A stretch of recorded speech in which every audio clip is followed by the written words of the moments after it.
thank you all for attending the Shoreline City Council Candidate Forum in more of an environmental panel hosted by the League of Women Voters of Seattle, King County, and Save Shoreline Trees.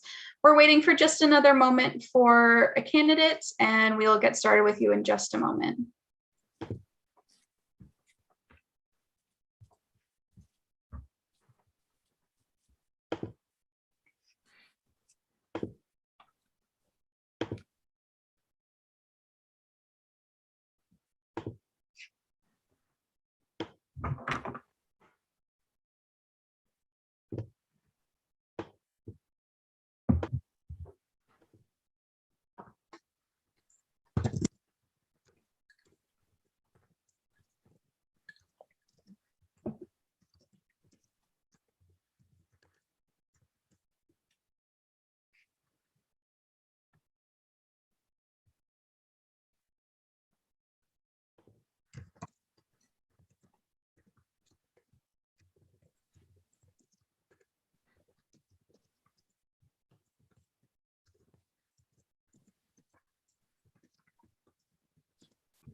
Okay, well, we'll get started and hopefully those other candidates can join us any minute now.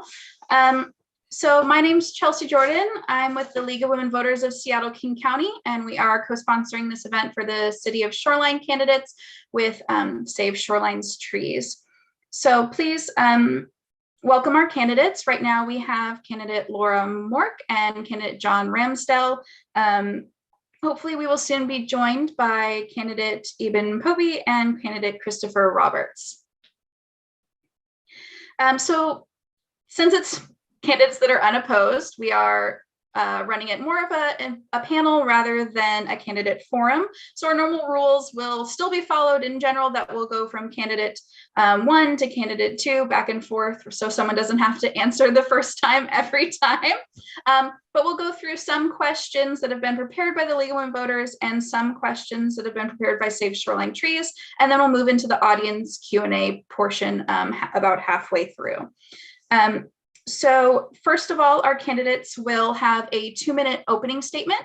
Then we will move on into the question portion of the night, including the audience Q&A, and then our candidates will also have a closing statement. So we will begin by allowing our candidates to do their opening statements. You will have 2 minutes, and we will start with candidate Laura Mork. Allow our timekeeper just a moment to get those up for you, and you'll notice in the screen that they'll have their countdown clock for you. All right. Can you hear me okay? Yes, wonderful. Go ahead, Laura. Excellent. Well, thank you so much for the opportunity to be here tonight to talk to everybody. I'm a 25-year City of Shoreline resident, and I put 2 kids through the school, and on top of it, I'm a 4th generation Washingtonian, which lets me know something about climate change in this area that not everybody perhaps has had an opportunity to do so. I have been on the Planning Commission for almost 8 years, and some of the things that we accomplished there was to put in the first deep green incentive program in the state. And we gave a talk at the Planning Association, Local Planning Association for Washington, Oregon about it, so other cities could do the same thing. I was on the Pro Committee for sidewalks, writing the statement and helping pass that initiative. And we've gotten our first sidewalk piece in now. That's a great thing, from 193rd to 195th, and it's permeable concrete. So it's environmentally friendly as well. I was also on Ronald Wastewater Board for approximately 4 years, where really my emphasis was on trying to do things that would be environmentally smart. I'm a big infrastructure person. I'm an engineer, and the reason I became an engineer was because when I was a child, the Cuyahoga River fire caught on fire, and it was so inspirational to me. It made me say, I want to do something about this. So I've worked as an engineer for 40 years almost now, and climate issues have always been part of it. And Salmon Safe is another thing I'm very proud of the city of Shoreline, first community in Washington State to do that. And I was part of that. And thank you very much for this opportunity. Thank you, candidate Mork. Our other two candidates have joined us, so I'll do their intros in just a second, but we'll allow John to do his opening statement since he was waiting. He'll have 2 minutes, and then after that, we will introduce candidate Eben Pobey and candidate Chris Roberts. Thank you so much for joining us. But first, timekeeper, we'll start with John Ramsdell's opening statement, and then we will continue on with our candidates. Great. Thank you, Chelsea. My name is John Ramsdell. My wife and I live in Westminster Triangle. I've moved to Puget Sound 27 years ago from New England. I've been living in Shoreline for 12 years. And my sister, my brother-in-law, and nephew followed me a few years later, and they live in Meridian Park right now. As a resident of Westminster Triangle, I was the person who initiated and shepherded the purchase of the Westminster Triangle Park, which you may have heard about. I'm very appreciative that the League of Women Voters and Safe Shoreline Trees are dedicating this evening to for us to discuss the environmental issues that are threatening our globe. We know by 2050, the annual average temperature in Puget Sound will be 4.2 to 5.5 degrees warmer. You know, our watersheds that provide us our drinking water will have less water in them. We can count on summers to be anywhere from 4 to 10 degrees warmer. We are in a climate crisis. It's an existential threat, and it's something that I care very much about. Something I've cared a lot about since the time I was 19. I first started working in the environmental movement in 1983 as a canvasser, organizing grassroots support for the cleanup of Superfund sites.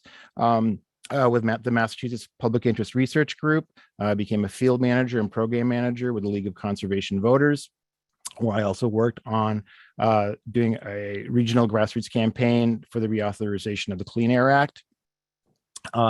And ended up becoming a canvas director with a renewable energy organization called Clamshell Alliance. So I'm looking forward to discussing my thoughts about how we as a city can be better stewards of our planet and moving forward. So I'm looking forward to the evening's discussion. Thank you, candidate Ramsdell. So for candidate Pobey and candidate Roberts, we will be doing our 2-minute opening statements. We'll move into the questions prepared by the League of Women Voters and Save Shoreline Trees. And then the second portion will be the audience Q&A that we'll be taking through the Q&A function in the webinar if you are a attendee with us.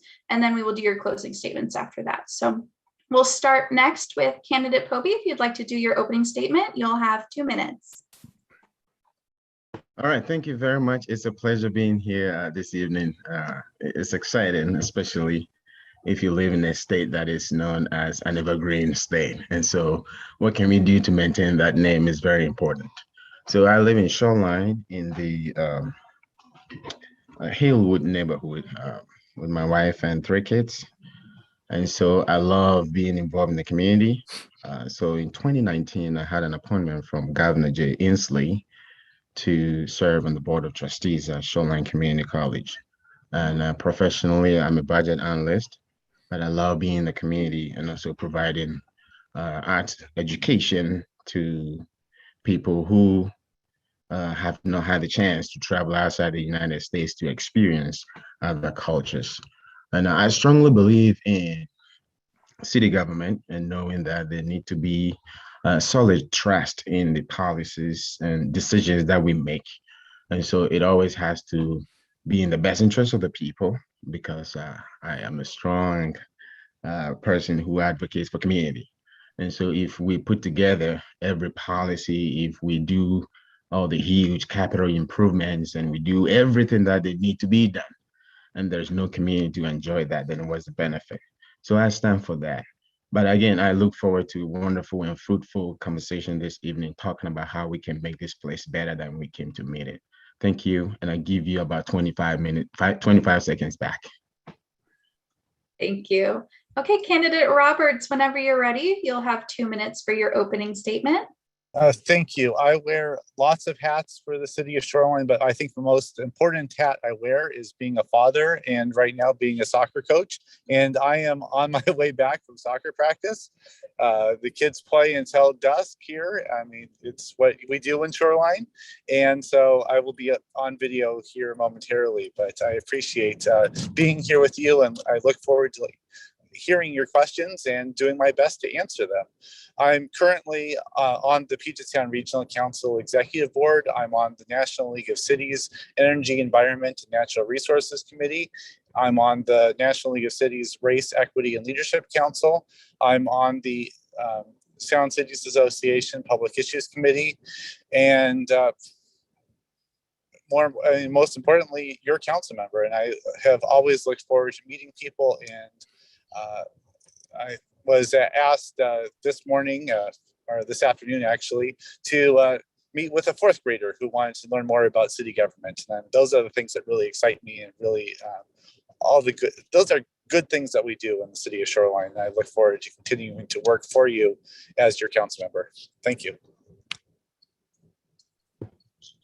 Thank you very much. So as you're aware, the questions that we have pre-prepared for this night are more environment focused, but you are welcome to ask any sort of nonpartisan questions you have in the Q&A function when we get to our audience questions. So we will start off with our first question for our candidates. It will be 1 minute for your answer. And we will start with candidate Mork, then candidate Pobey, then candidate Ramsdell, then candidate Roberts. So we will start with you, candidate Mork, with 1 minute. The question is, though the 2019 greenhouse gas emissions inventory indicates that emissions in Shoreline have decreased a small amount since 2009, the emissions are still much higher than targets developed by the King County Growth Management Council. What new actions would you propose to instill renewed urgency for the council and Shoreline citizens to find purpose in fighting climate change? You have 1 minute. Thank you for that question. It's a good one. And I concur. We're not moving as fast as we need to be. And to attack that, there is a variety of things that we can do. One of the ones that is being thought of by the city council right now is to go make all new construction electric only as an effort to control greenhouse gases. The other thing I really think is important is that, as so many of my colleagues said, we need community involvement and the community to be energized to do this, whether it's electric cars, increasing our composting, other elements that might help, and most importantly, getting out of our cars when we can. So I think those are the kind of things that we really need to push, and we need to make it so that people feel safe and want to get out of their cars and to contribute to the community. Thank you. Thank you, candidate Mork. Candidate Pobey, you will also have 1 minute. Do you want me to repeat the question for you? I'm good. Thank you. And so, yeah, I think it's very important. Yeah, we want to move as fast as we can. But again, how are we gathering feedback from the community to be able to make an informed decision? And this is something we all want to do. And so there's a new apartment, I think on 15th and 175th. And I was just looking at how it was, built with all the necessary factors that were taken into consideration based on this policy that we are looking forward to implement. So it's going to be, an interesting, road for all of us to, kind of walk on and continue to work on. But I think instilling the fact that we need to make a quick turnaround, 180 turnaround, and involve the community in this process is going to be very necessary. And again, how can we all for a time say, let's get out of our car and possibly ride a single train or one way or the other? So I wholeheartedly support the ST3 project in this regard, which is going to help. So that's what I wanted to add to what Laura mentioned. Thank you. Thank you so much. Candidate Ramsdell, you're next. Would you like me to repeat the question? No, I'm good. Thanks. You'll have 1 minute. Okay. Yeah. I mean, Laura and Evan said just very much what I was going to say as well. One thing that I think is important for us to consider is like, what are the barriers to changing the behavior of our citizens, you know, and I think really kind of evaluating like what are those things, and in my opinion, I mean, there is a kind of a strong link between affordable housing and you know, what the kind of stresses that people are experiencing from day to day. And we know that if folks are not have a sense of like feeling safety, if their needs are not being met, it's going to be really difficult to change, you know, environmental behavior. And so I think it's important for us to really be conscious of the fact that people are struggling right now out there, and that we need to educate them as well as meeting some of their basic needs for safety and shelter. Thank you very much. Candidate Roberts, you're next with 1 minute. Would you like me to repeat the question? No, thank you. I got it. 1 A minute. couple of things. We've done a lot of work on the council over the past couple of years to put policies in place that will address and can do our part to make sure we do not go above 1.5 degrees Celsius. We, as a council, and thanks to the public, we have adopted an amendment to our comprehensive plan that would, all our policies and all our comprehensive plan policies are designed to limit emissions below limit global warming by 1.5 degrees. And as Laura said, we're working on policies around building electrification. And yesterday's council meeting, we talked about signing on to a pledge that would lead us, the Race to Zero pledge that we, as a council, pretty much unanimously said we will adopt. I mean, it's so unanimous, it's going to be on our consent agenda.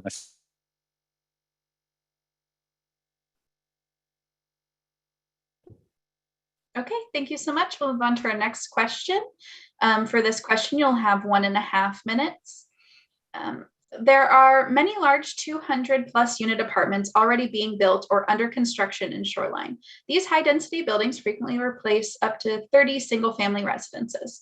All of the tall mature trees are removed. With more people come more cars and car emissions.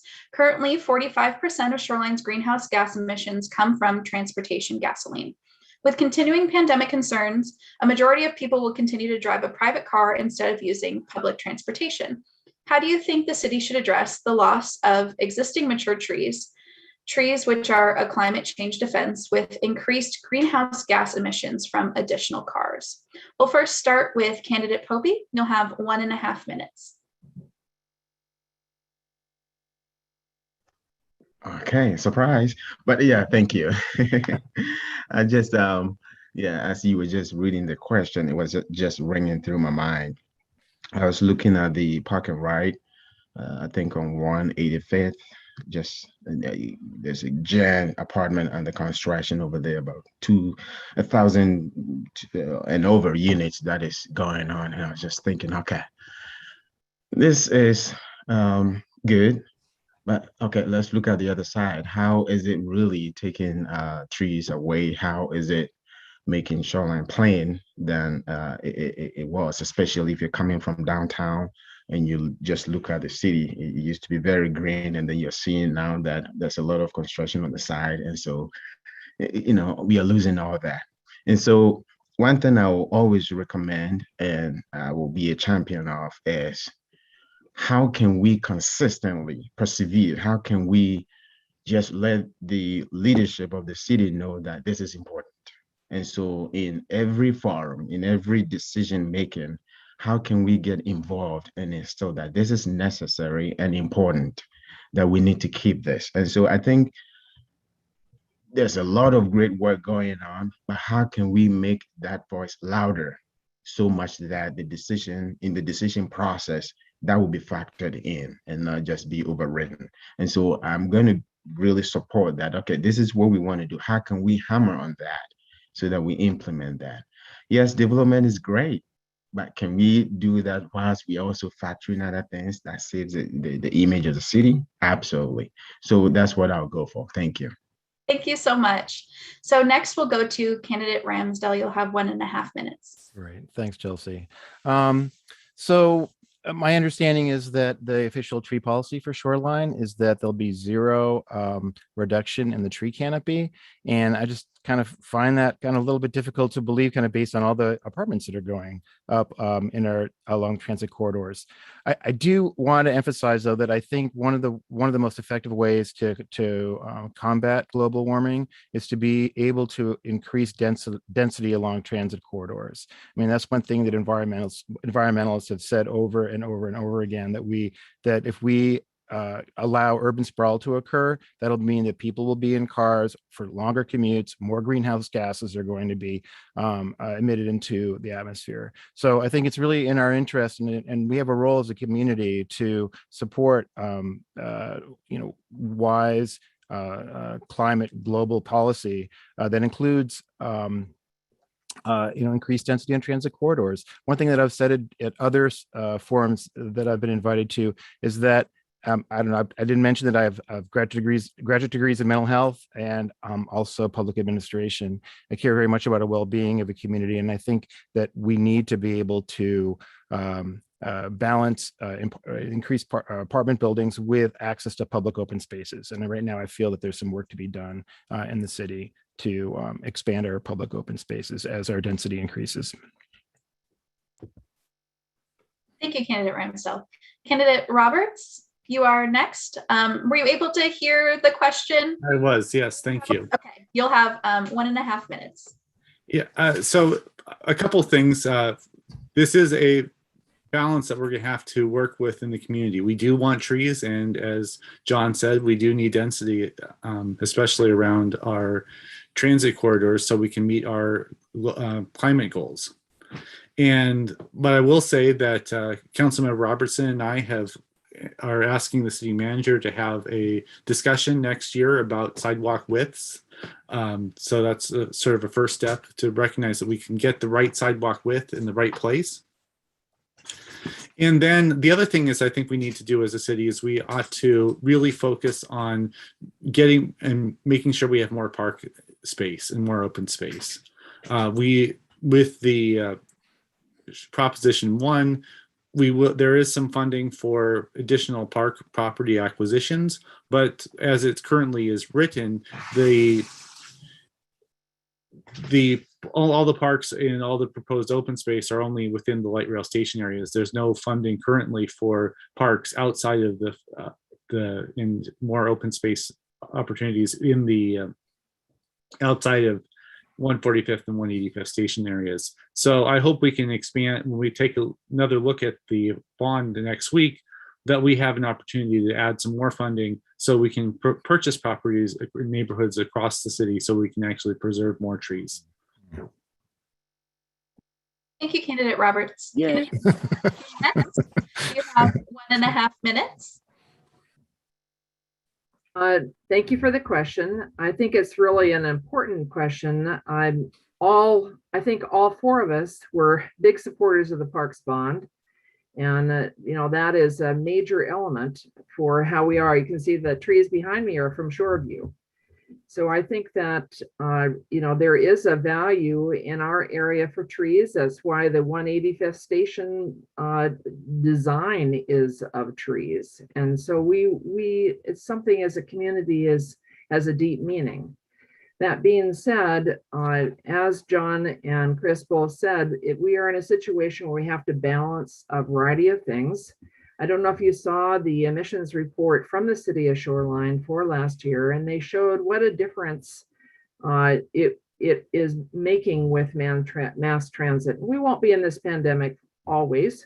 We will get out of it, and we need to make sure that we have things in place that will allow us to minimize transportation while keeping trees as we can. And parks is one of the major things that we need to do. And we need to keep the trees that we have healthy. And I think that's also really important, is to spend the money on investing in the trees in our parks, in our street trees and other areas to keep them healthy and growing. Thank you. Thank you so much, candidate Mork. We'll go on to our next question. For this one, you'll have 1.5 minutes. Shoreline faces the challenge of maintaining a healthy and equitable economy, along with addressing increasing environmental challenges reflected in the latest climate change research. What do you believe Shoreline needs to do to plan for both sustainable future economic development, as well as pursue a vigorous transition to a climate resilient city? So you'll have 1.5 minutes. We'll start with you, candidate Ramsdell. That's a good question. I think one of the things we need to do is acknowledge that there is increased income inequality in our society, and that affordable housing is much more difficult to obtain than it used to be 10 or even 5 years ago. Some of the things that Shoreline has done recently, the council's done recently, is to pass a multifamily tax exemption, property tax exemption for developers, which does provide affordable housing based on the area median income. I've studied this multifamily tax exemption pretty in depth, and I think there's room for improvement. I think based on legislation that was recently passed in Olympia by Senator Das, it allows municipalities to base their affordability for apartments on local income rather than county income. Currently, kind of what's considered affordable in Shoreline is really market rate based on the area median income. So I think we have to provide more affordable housing, so people can continue to live in Seattle and not have to commute far away to be able to live right here in Shoreline. If you work in Shoreline, you should be able to live in Shoreline. And right now, I think it's very difficult. I think it's going to be a challenge for the council over the next 4 years. And I hope that, I feel that I'm really feeling lucky that I'm working with such great people on the council, and I know we'll work towards this. So thanks. Thank you so much, candidate Ramsdell. We'll go on next to candidate Roberts. You'll have 1.5 minutes. Thank you. So last night, the council did pass our 20-year multifamily property tax exemption around the station areas. That was thanks to legislation, I believe sponsored by Representative Cindy Ryu, but I know the whole legislature was working on that and supportive of that. And so that's one piece and the one important piece, largely to deal with many of our challenges that we face as a community, not just in Shoreline, but in the whole Puget Sound or Washington State, is we need more housing generally. And that's in more places for people to live. In terms of economic development, some of the things I'm very proud of that we have accomplished over the past few years, Councilmember Chang put forward a proposal a couple of years ago to require for all new construction that a business has to go into that first floor. And so hopefully that will stimulate more foot traffic and more dollars saved and being spent in Shoreline. So these are kind of some of the efforts that we're taking and have undergone to actually really try to help and stimulate Shoreline's economy. Thank you. Thank you so much. Next, we'll go to candidate Mork. You'll have 1.5 minutes.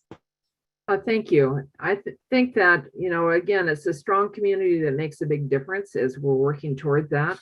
And part of that is with affordable housing. Part of that is with economic development. Montlake Terrace has first floor businesses on their new construction by the light rail. I'm really glad that we are doing that as well. And we are, I think we need to work that. Climate change and environmental stuff is things that you need to use every tool in your toolbox to attack. And I think that we need to continue to explore and listen to our community and our residents in our community on what's important and what they think that we could do. And many people have ideas and have been working hard on it themselves. We have some real notable environmental champions in Shoreline, and I'd like to hear from them about ideas that they might have that we can continue to work toward this, and that we're in it together. Thank you, candidate Mork. Next, we'll move on to candidate Popey. You'll have 1.5 minutes. Thank you very much. I must commend the council for last night. I was just going through and thinking when I saw the agenda.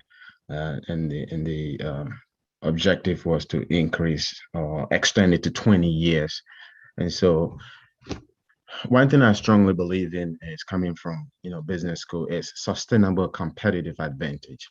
Shoreline is a community on its own. It's a city on its own. So what are our key resources that we can capitalize on and build on that look going into the future? So we are looking at, okay, we want to, look at lowering our, carbon. We are looking at clean energy future. We are looking at building a strong economy in the very near future that is coming out of a pandemic. And so when I spent some time to look at the budget and looking at the revenue flow of the city, I was quite impressed because most cities actually went into negatives, but the city of Shoreline was able to sustain itself through it all and even doing better. So it will be, what are the key resources, talking about tangible resources does the city have? And how can we capitalize on that to build a better future and build a strong economy just for the city on itself, talking about economic development.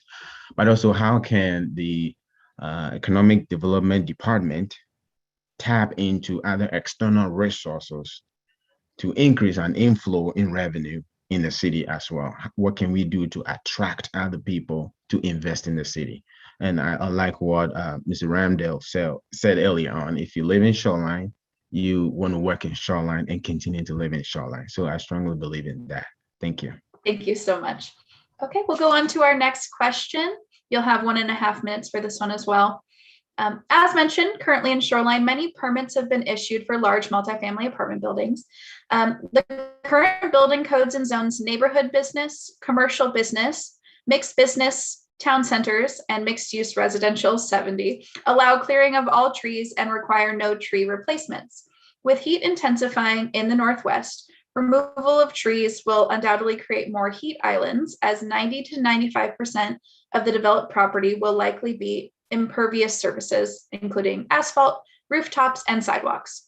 What is your suggested remedy for heat islands? We will start first with candidate Roberts. You'll have 1.5 minutes.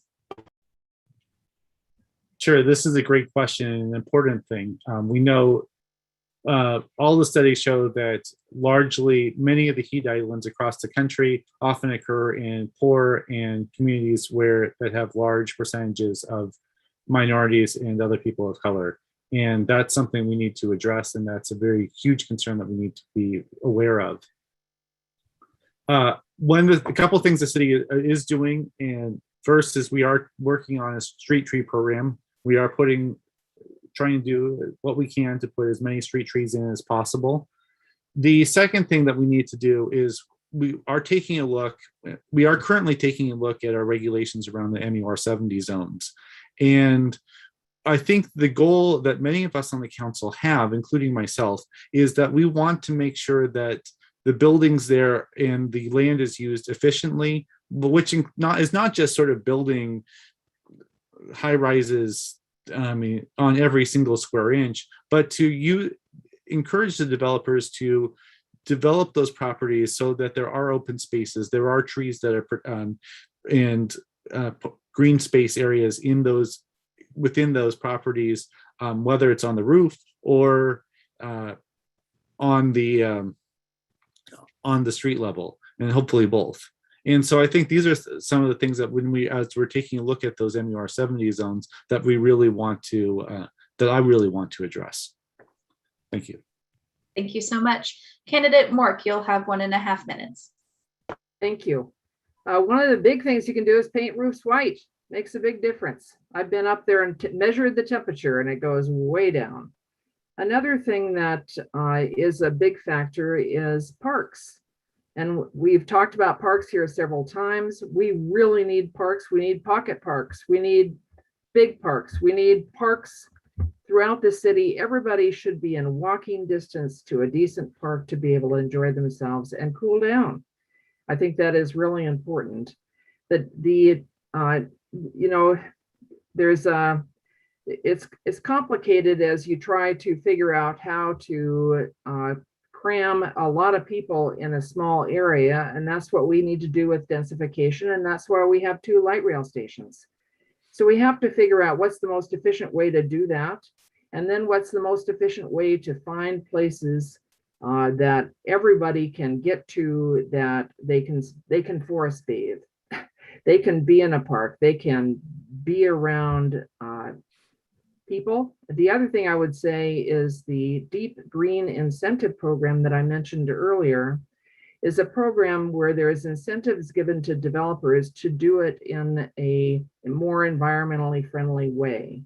And one of the big ways for that is to greatly increase the amount of insulation in the building, which makes it so that it does not heat up as much, but it allows much less energy use, and that's going to help us with climate change.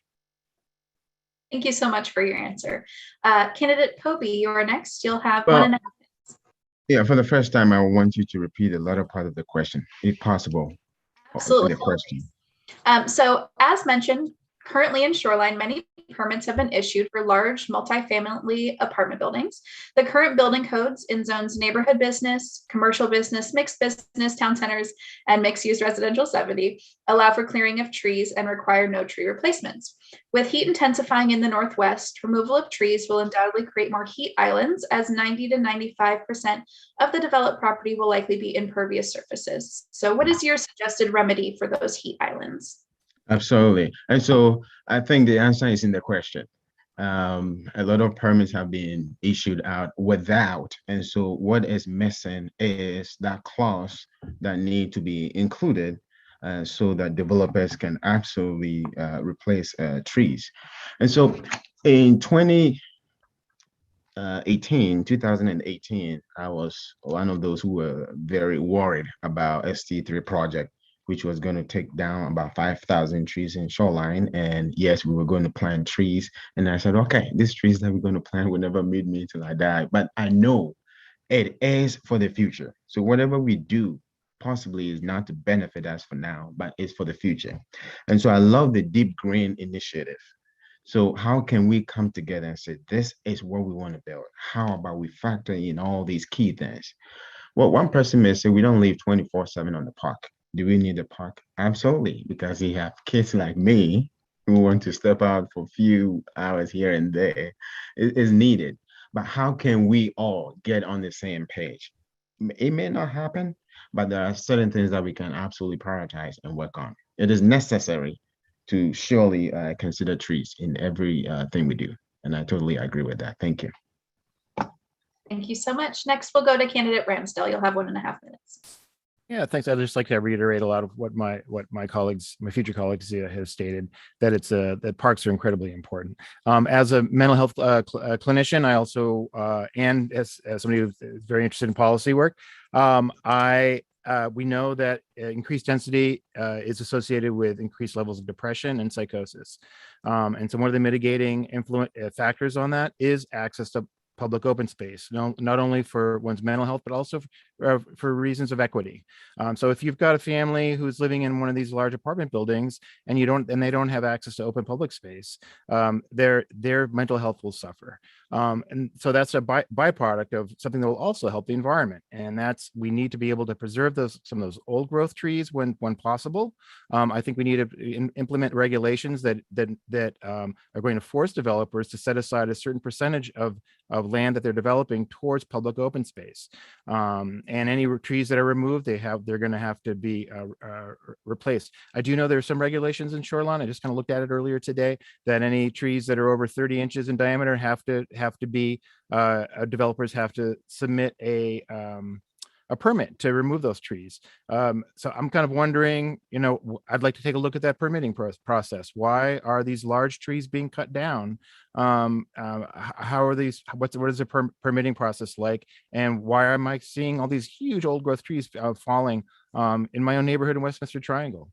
So I think I'd like to kind of look at some of those regulations and kind of look closely at what staff is doing to protect some of those old growth trees.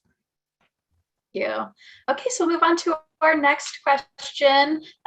And remember, you have up to 2 minutes. You don't have to use the whole 2 minutes. So we'll start with this next question. The 2019 emissions inventory indicates that the built environment contributes 32% of Shoreline's emissions, with 87% coming from natural gas consumption. The current city council is studying an commercial and multifamily buildings above 3 stories. Do you support this ordinance, and would you support changes to the Washington State Energy Code to allow cities to restrict fossil fuel use in all residential buildings? We will give you 2 minutes, and we'll start with candidate Mark. Thank you. I do think that it makes sense to encourage all electric buildings for new construction. Fossil fuel is a dead end. It's going to continue to increase in price. It's not in society's advantage to continue having that.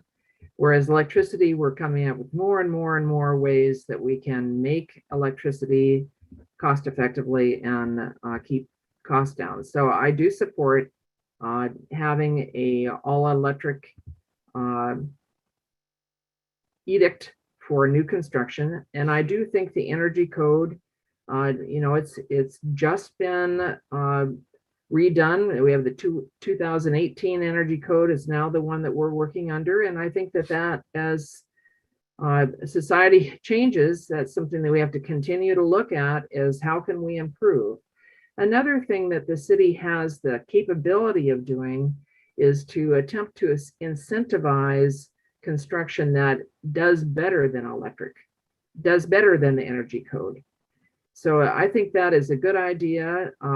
Again, in Snohomish County, that is what they do. They incentivize, the Snohomish County PUD incentivizes construction that is less than energy code, and it's on a sliding scale. So the more you're underneath, the bigger incentive you got. And I think that's really important. I think the city of Shoreline should be looking into things like that to further incentivize wise, energy appropriate construction that we can have that, will for the long haul help us.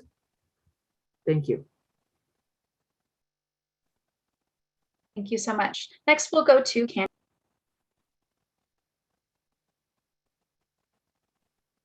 You'll have You keep cutting off. Is it me? No, Chelsea's cutting off. So I think it is you. cutting. Yeah. Yes, my internet connection is unstable. I'm sorry. You'll have 2 minutes, candidate Poby. Did you hear the question, or did I out? Okay. Oh, no. No, it's okay. I'll try. All right, thank you. So if we do a comparative analysis, we will realize that despite the recession caused by COVID-19 pandemic, at least one sector of the economy seems to be booming. And you said it very clearly, and that's residential construction. And I was researching and reading an article, so I came across a phrase that said 1 in 4 homes in the United States is fully electric, and majority of that is in the Southeast. And so when you have things in place or looking forward to future sustainability, and we realize, okay, this is a possible solution, and it's nothing new to come up with. It's no news talking about that, but why have we not instilled it? Why have we not enforced that to happen, knowing that is going to help us? And so if it's going to be cheaper to build and occupy, and will produce fewer emissions than homes that are hooked up to the gas system, I think that's something I totally support. And so I absolutely can't wait to jump on board and be part of the discussion on how we can implement this in the city to make it more efficient and livable. Thank you. Thank you. Can you hear me right now? Yes. Okay, good.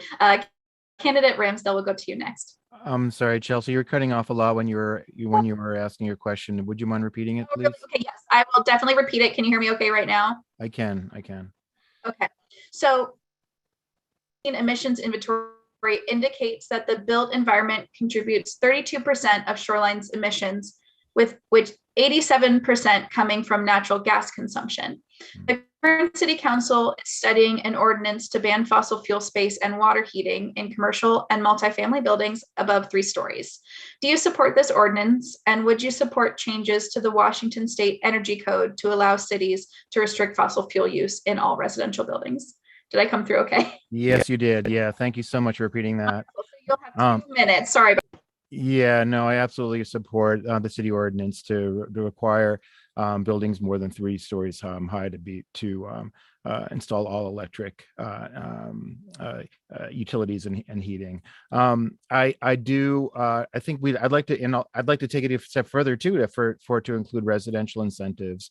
I kind of was. I got online earlier today to kind of look to see what the status of what kind of incentives were available to Shoreline residents, and there used to be a program that provided free kind of energy audits that the city of Shoreline supported, and so I went to go look at that, and the link was not working, and I'm not sure if that partnership occurs anymore, but it'd be really nice to be able to kind of reestablish that partnership, so residents can have access to see, like, okay, how can I improve the efficiency of my own home? And I know I would take that from my wife, and I would totally take advantage of that service if available. I mean, we're in the process of ourselves of kind of upgrading our heat away from gas towards a mini split system, and looking at an all electric tankless water heating system.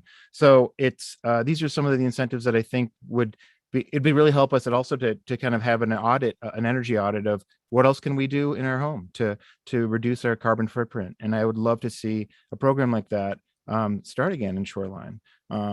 So I guess that would be what I would add to the conversation.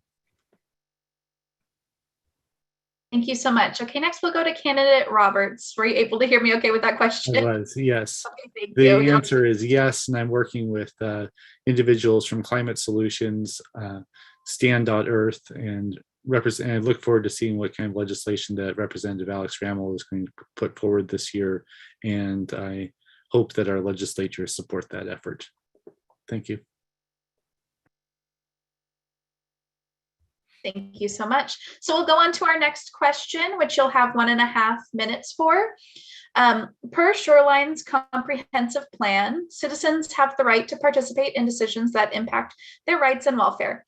Currently, information regarding tree removal is difficult to obtain on capital projects until the design is at 60%. What means do you see of increasing citizen participation beyond the limited choice surveys on specific projects, which currently do not ask citizens about prioritization of the preservation of existing trees? We will start with candidate Poby. You will have 1.5 minutes. Thank you. So, as a man coming from a community that has complained several times and saying we are not involved in the city, talking about immigrants, and you are the only one who is always in there. Of course, I love to be in there, but it's in the same line. How can we get involved? So it's about how can we get the entire community involved in huge decisions like this? Is it that we're putting in some policies that is restricting us? Can we massage that policy? Because at the end of the day, we are deciding not to just satisfy ourselves. We are deciding to satisfy a majority of the city, and that includes residents.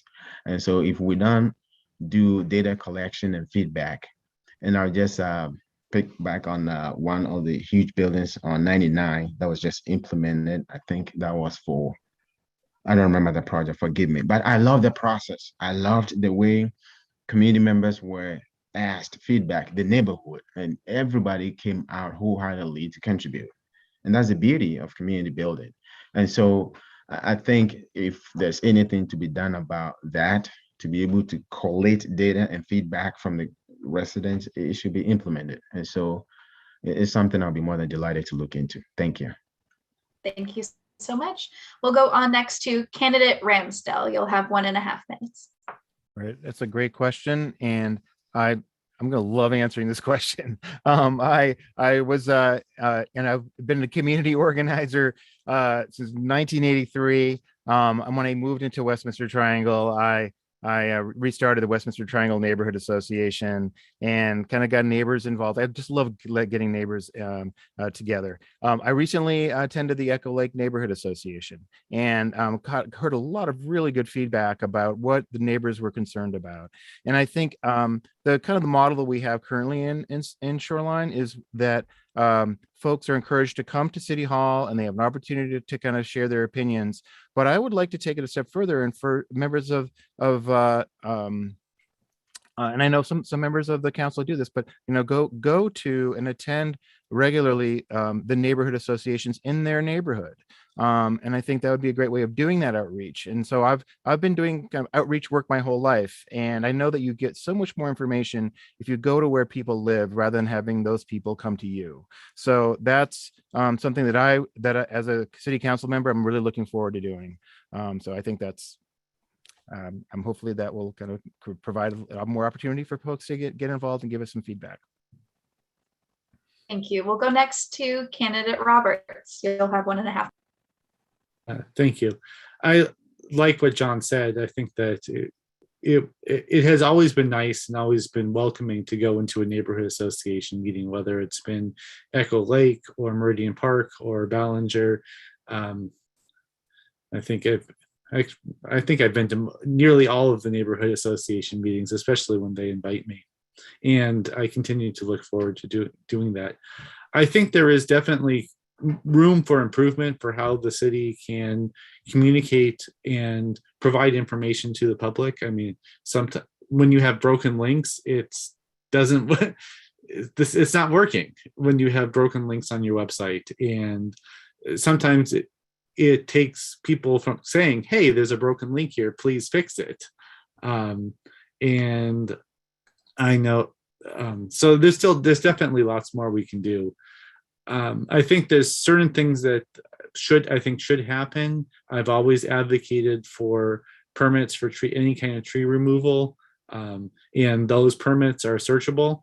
So, I mean, I think having a permit for tree removal will at least give the public a good sense of how many trees might be taken down by in the private property over a period of over a year or over multiple years. So we don't have that kind of tracking system. I know these are things that the public wants, and I think it also helps our data in understanding what's happening. When we have the better data we have, the better decisions we can make. And so there's always more we can do. Thank you so much. And next we'll go to candidate Bork. You'll have 1.5 minutes. Thank you very much. I think it also is an interesting question. And one of the, as bad as COVID has been on many things, one of the great things about it is things like this, being able to have a Zoom meeting and connect with people that may not have had the ability to actually physically go to a location to hear this. And I think that we need to continue to use this. One of the things that I've observed in watching city council meetings and in the planning commission is that people do listen, they write in questions, there's more engagement. I think that is wonderful, and we should do everything we can to continue that. Another element, though, that I think is really important that some of the questions I think are kind of missing is the as we think about trees and the tree canopy, a lot of it is about the volume of trees. And I don't know that we have a list of trees that are special in the city.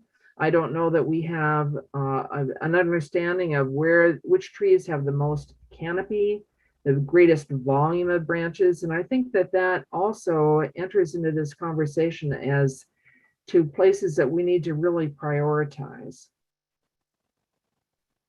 Thank you so much. That will be our last question that's been pre-prepared from the League of Women Voters of Seattle, King County and Save Shoreline Trees.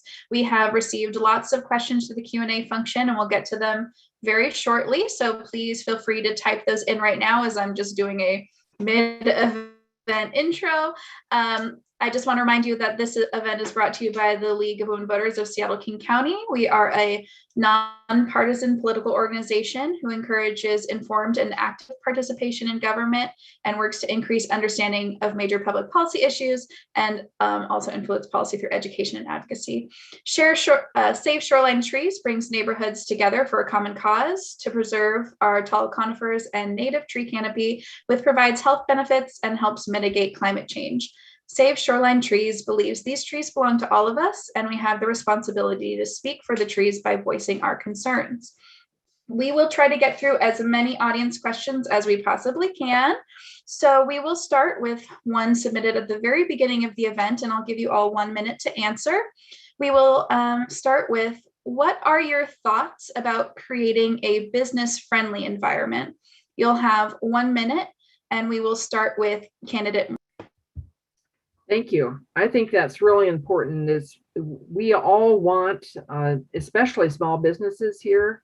It's a big factor on trying to lure them here and have them set up their businesses. I think we need to make it so that we encourage businesses for coming, which is what the city does with the economic development person who's trying to talk to people. And we need to get the kind of businesses that we want to have that'll contribute to our fabric of life. And I really think it's important, and I'll do everything I can to support it. Thank you very much. We'll go next to candidate Poby. You'll have 1 minute. All right, thank you. So as an owner of, well, currently I can say the only behavioral health clinic with the support of several community members in Shoreline, I'm owning that business. I strongly believe that it was good going through the process, and I think what we need to do is to reduce what I want to call the government bureaucracies or the process to just get something started, which will attract more business to really come into the city. However, when we started, we looking to making the city of Shoreline livable, to be able to live here. And then we are talking about how about we make it workable, where you can live and work. So it's about bridging those two things and looking at what are the key resources that the city holds that we can use to attract more people. So it's about identifying resources to be able to attract small businesses or even huge businesses. So that's something we need to take a look at. Thank you. Thank you so much. We'll go next to candidate Ramsdell. You'll have 1 minute. All right, thanks. Good question. So I think that the nature of work after the pandemic is really going to permanently change. I think that we're going to be seeing more people starting businesses at home, and I'd like the city to kind of reduce some of the barriers that are created from starting a business at home. I had an interesting conversation with David Chen, who was my opponent until he dropped out recently the other night. And he was kind of talking about some examples of a gentleman who tried starting his own business at home, but he ran into so many barriers that he was not able to do it. And it was just a kind of that was in the financial sector. And so I'd like to kind of see what those identify those barriers, and for people who want to start a business at home, make it easier. So that would be one of the things that I would like to see done.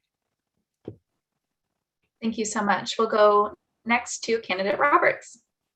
Thank you. A couple of things. A couple of years ago, I believe, the timing's all off, but I championed a proposal that was adopted by the council that would allow more businesses to operate in R12 zones.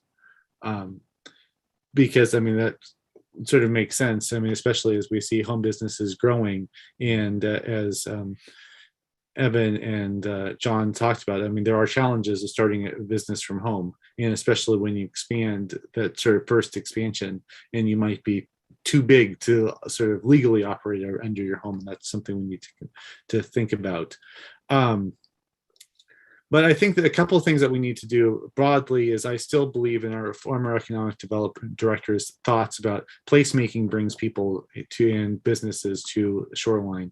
And I think that kind of, if you build it, people will come. If you have it's sort of like what Edmonds did around sort of its downtown, you build it, you support it, people come there. And I think that's what we need to do. Also, I think we need to continue to build capacity within the chamber, the Shoreline Chamber, so that they are strong and they can advocate for doing some of that business development work. Thank you. We'll go on next to our audience question. We'll give this one 30 seconds. What do you propose to do or change to save more of the trees in Shoreline? We'll do 30 seconds. We'll start with candidate Rams.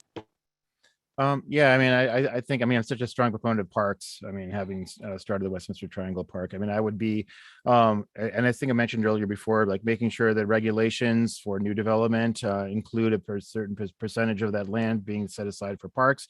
So we have access to open public space for people who are in some of those buildings. So I think that would be kind of my recommendation. Thank you. We'll go next to candidate Roberts for 30 seconds. Can you repeat the question? Absolutely. The audience member wanted to know what you would propose to do or change to save more of the trees. Well, I think quickly, as I said, I think the two things are more public park or public open space, but also I think having a permit for removal of trees, I think are the two things that would help. Thank you. Thank you so much. We'll go next to candidate Mork for 30 seconds. I concur with candidate Roberts on the need for permits and as well as parks. So I think we are all fundamentally saying the same thing.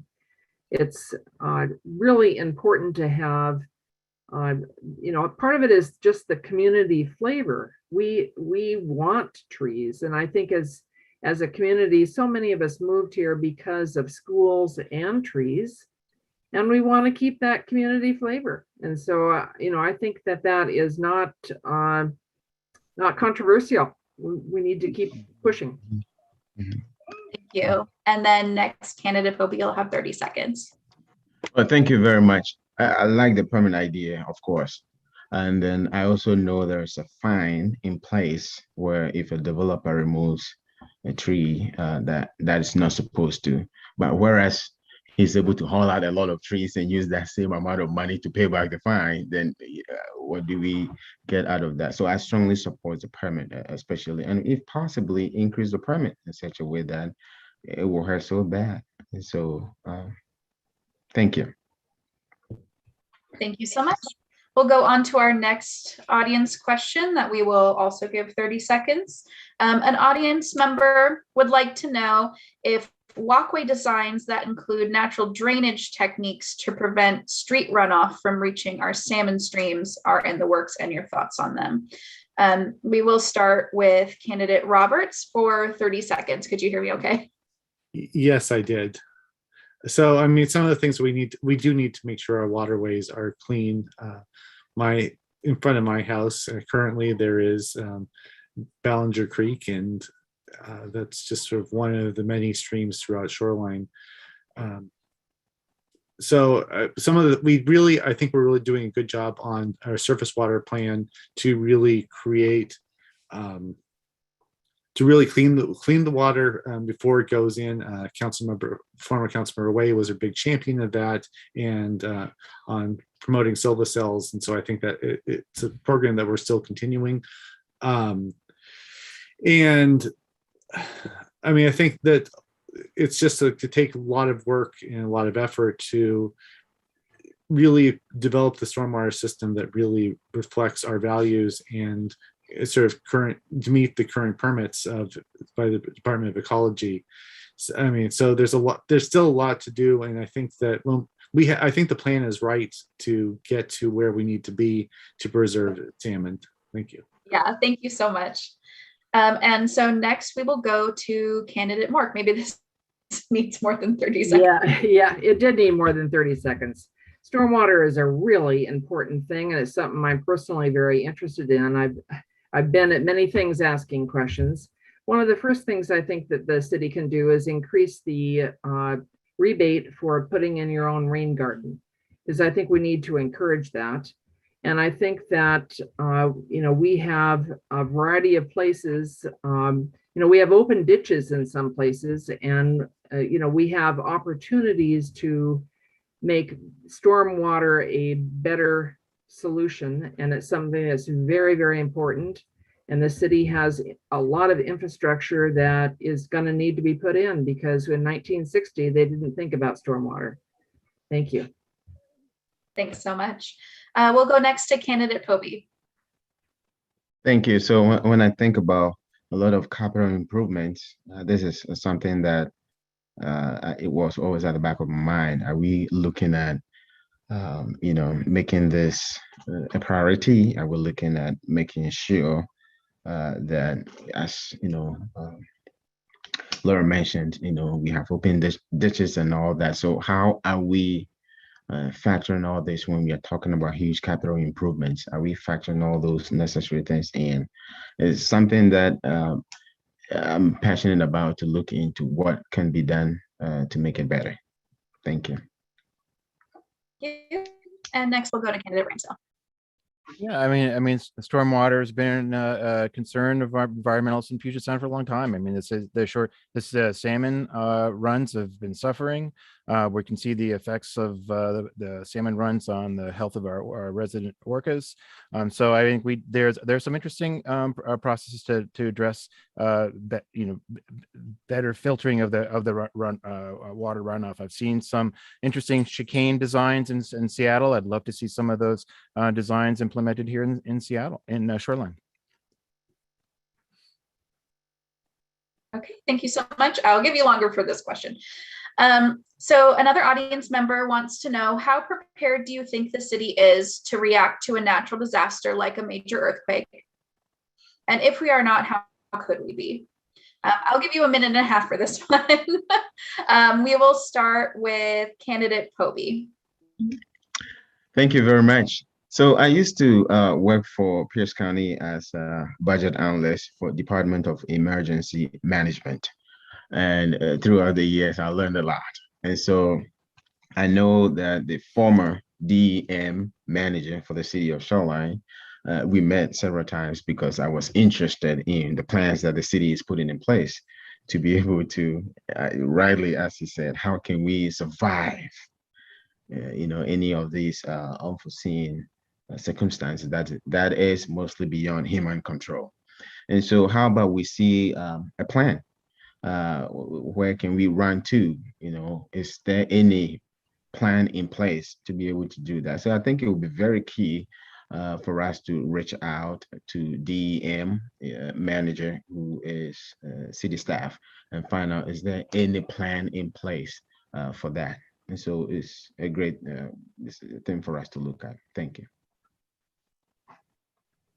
Thanks so much. We'll go next to candidate Ramsdell. I mean, if my memory serves me correctly, I remember being at a Council of Neighborhoods meeting about a year and a half ago, and there was a staff person who was reaching out to the city neighborhoods, trying to identify an individual in each neighborhood to be kind of the designated neighborhood emergency contact. And I'm not, honestly, I don't know what happened with that program. I'd like to find out, if that effort has evolved, or if it's no longer in existence. I mean, I think Chris might know a little bit more than I do, but yeah, I mean, I think, again, just getting, reaching out to neighborhoods, identifying people in the neighborhood who are interested in moving forward. I do know that there were some people in our neighborhood who were interested, and being that contact. My impression was that kind of the motivation, or the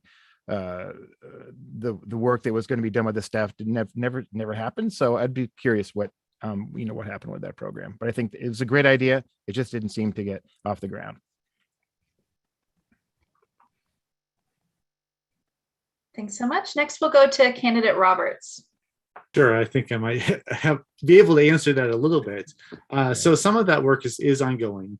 There are efforts to try to identify and work with the community, whether it's with the specific neighborhood associations or with individuals who are concerned on some of these programs. The Map My Neighborhood program, where people ought to know, and this is part of all the National Night Out work and all the things that are like community are together, that it's really important. It's so important that you know your neighbors, who has gas and which lines need to be shut off, which of your neighbors need help with shutting off gas, who has tools to do some of this work, who has depending on the nature of the disaster and how major it is, who has different types of supplies, and it's really going, again, depending on how the nature of the emergency, things are going to be very local and very localized, where it could be block by block or even sort of half blocks, as people work together to try to help each other. And I know that several of our community members have really pushed this.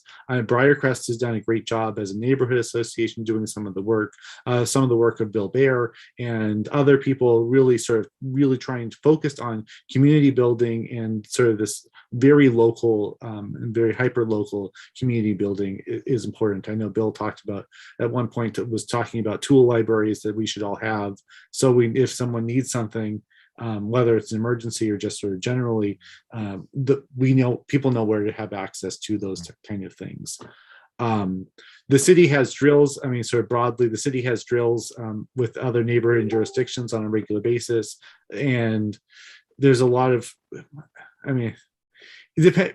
we are doing, I think, the best we can and better than many communities. But depending on the disaster, it really can depend on the local community to help themselves.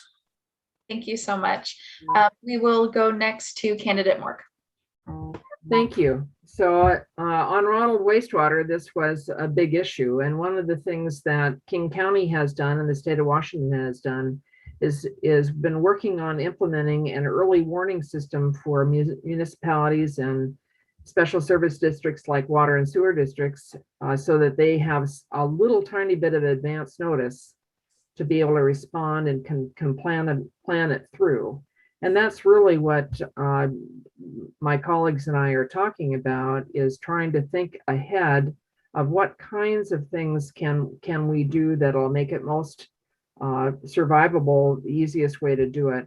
And one of the key things that I also think we need to do is have interlocal agreements where we can help each other, and just like in neighborhoods where we try to help each other. So I think it all comes to the same thing, understanding what we have and where to go, and have as much early warning and planning that we possibly have available. Thank you. Thank you so much. We will move on to our next audience question. I'll give you 1 minute for this one. How do you see the interaction of racial equity and diversity with environmental sustainability? We will start first with candidate Roberts. You'll have 1 minute. I think this is the trickiest one of the bunch. It is definitely something that is important for, as we build these things out, we have to recognize that not everyone is in the same position. Not everyone's starting in the same position. Over time and over history, certain neighborhoods have borne the brunt of environmental and climate change. This is the problems in climate change. Whether it's the people living next to I-5 or other state highways, whether people living near transit, not transit, but city public works yards and things like that.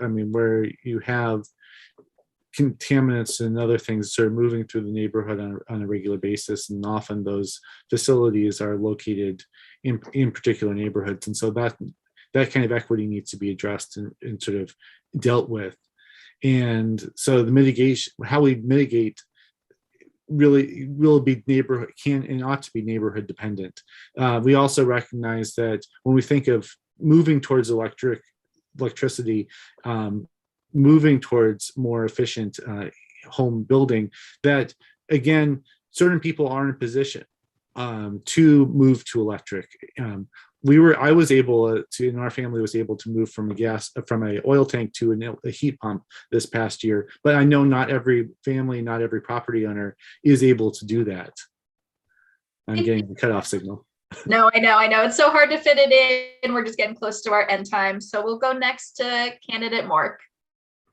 I think it's a really important question, and it goes to income inequality that candidate Ramsdell has also talked about.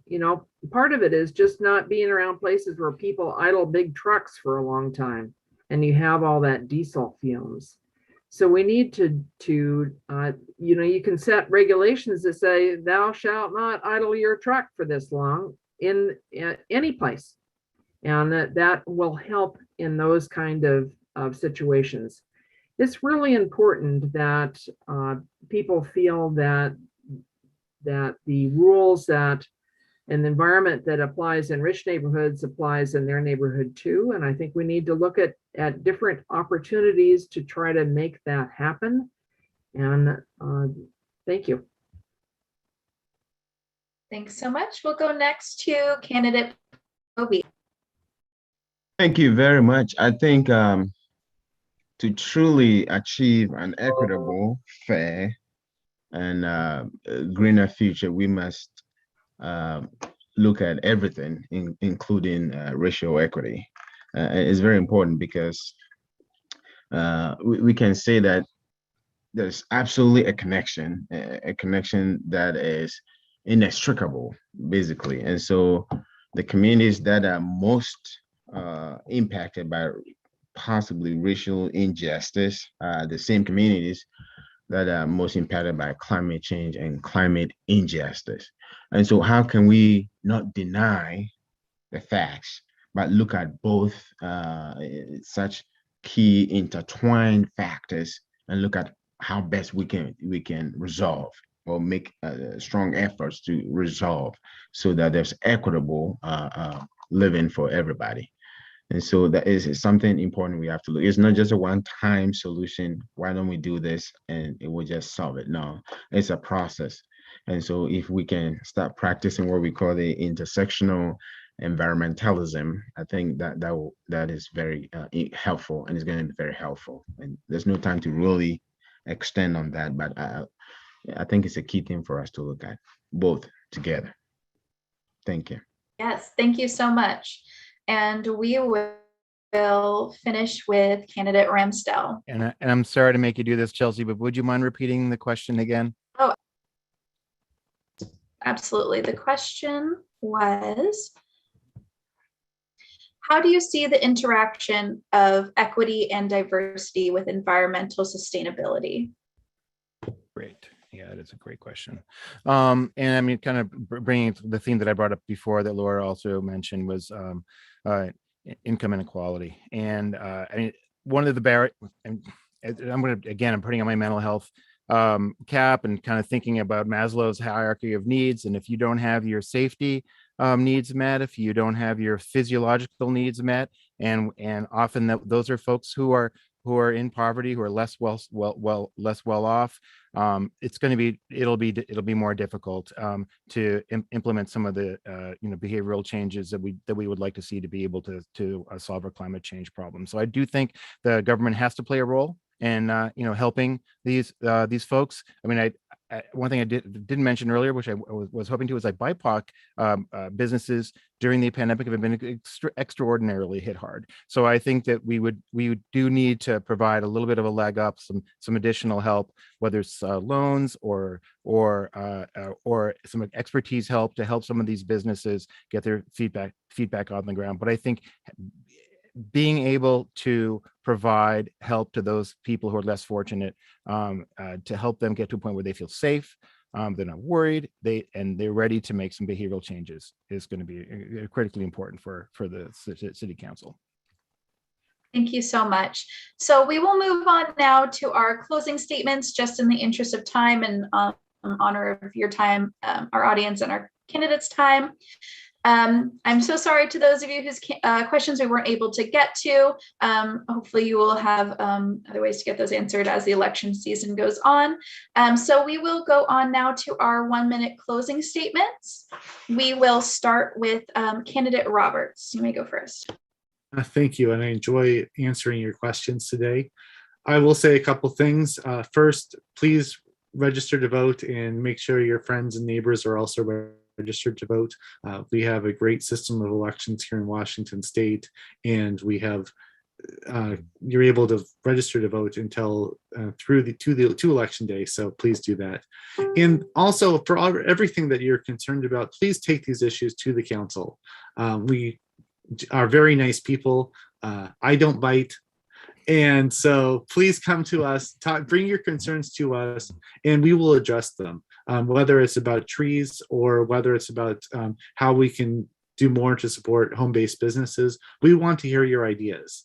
And so please come to us, and we need your help. I mean, and especially if we're pushing for something, I want to see lots of community support for our proposals. And so please come testify, come to our meetings. Tell us we're doing a good job, tell us we're doing a bad job, but talk to us, and we do really appreciate your feedback. Thank you so much. We'll go next to candidate Ramsdell for your closing statement. All right. Thank you, the League of Women Voters and Save Shoreline Trees for hosting this evening's, well, not really a debate, but more of a forum. I'm looking so forward to serving the citizens of Shoreline. I think it's an incredible honor to be able to be in a position of representing the interests of Shoreline residents. I'm going to reiterate what Chris said. Please don't hesitate to reach out to us. On my website, please take a look at it. I do host office hours every Tuesday. We'll continue to do that throughout my term. So if you want to talk with me online for half an hour during the week, please make an appointment, and I'd love to hear what you have to say. Thank you so much. We'll go next to candidate Poby for your closing statement. Thank you. I have an 81-year-old friend, and what he says to me all the time is, even people don't care how much you know. They want to know how much you care. And so that's something I have learned. We live in a beautiful city. We have great community. And my philosophy is, let's make the city better than how we came to meet it. And that includes everybody, irrespective of background. Let's just all work together and build a better community. Thank you. Thank you so much. And then we will go to candidate Moore for your closing statement. Thank you. I love your friend's comment, Evan. That's great. That the climate change is an existential crisis, and we need to use every single tool in our tool belt to get it solved. And I'm honored and will do everything I can to support the city of Shoreline in doing what we can to attack the climate crisis and to make it so that more trees can grow and thrive in Shoreline. And together we can do this. In Korea, they went from recycling almost no compostables to 25 years later, composting 95% of their compostables. And that's the kind of thing that we can do if we say, this is important to us. And I want to do those kind of things. And that depends on community input. And thank you so much, everyone, for letting us know what you think is important so that we can try to take action. Thank you. And thank you so much to our audience for joining us tonight and for submitting such thoughtful questions. We really appreciate your participation. We appreciate the candidates' participation. So thank you, candidate Moore. Thank you, candidate Ramsdell. Thank you, candidate Poby. And thank you, candidate Roberts. And the League of Women Voters of Seattle King County also wants to thank Save Shoreline Trees for co-sponsoring this event with us. So So again, thank you so much for taking the time tonight. We will all let you be free, but we appreciate you so much for answering questions of the constituency today. Thank you. Have a Thank wonderful you. evening. Have a good night.